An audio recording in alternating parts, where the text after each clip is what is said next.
According to Dr. Zakir Naik, Jesus talked about Muhammad in the book of John, chapter 14, verse 16.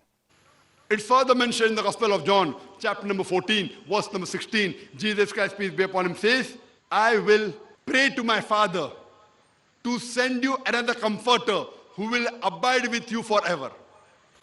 Let's go ahead and read the verse. John 14:16. Jesus says, I will ask the Father, and he will give you another helper, also translated as comforter, that he may be with you forever.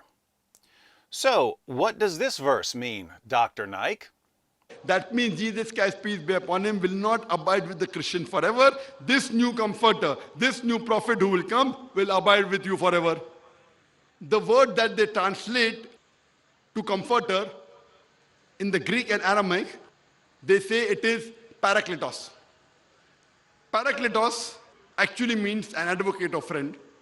But irrespective whether they translate as comforter or advocate or friend, all of these, mashallah, befit perfectly Prophet Muhammad.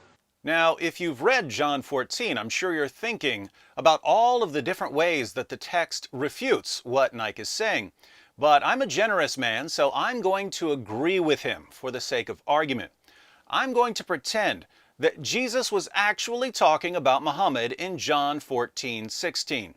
If we grant, for the sake of argument, that Jesus is talking about Muhammad in this passage, what can we learn about Jesus?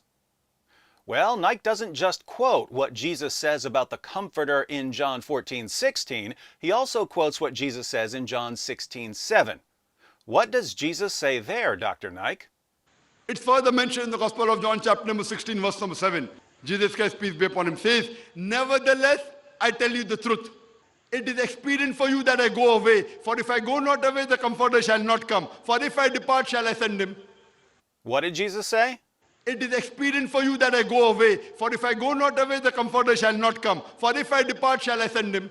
Who sends the Comforter, according to Jesus? For if I depart, shall I send him. Shall I send him. Shall I send him.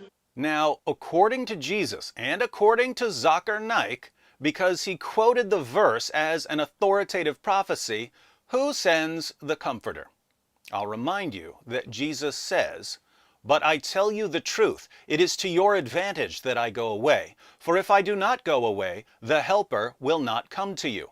But if I go, I will send him to you. Who sends the Comforter? Jesus does. So Jesus sends the Comforter. The Comforter is sent by Jesus. Allah sends Muhammad. Muhammad is sent by Allah. If the Comforter is Muhammad, as Zakir Naik claims, who does this make Jesus? Hallelujah, hallelujah, hallelujah, hallelujah. Thank you, Dr. Naik, for admitting that Jesus is your God, the God of Muhammad, and the God of all Muslims. Now that you and all your followers have committed shirk, according to Islam, all of you need to seek forgiveness. I suggest that you seek forgiveness from the true God of Muhammad, the Lord Jesus Christ, by turning away from Islam and believing the gospel.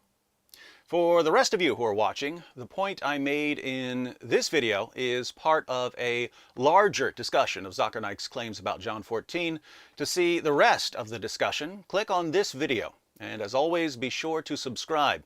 As you go through our videos on Dr. Naik, I'm sure you'll eventually realize why he's never once agreed to face an experienced Christian debater, even though we've all been challenging him for years.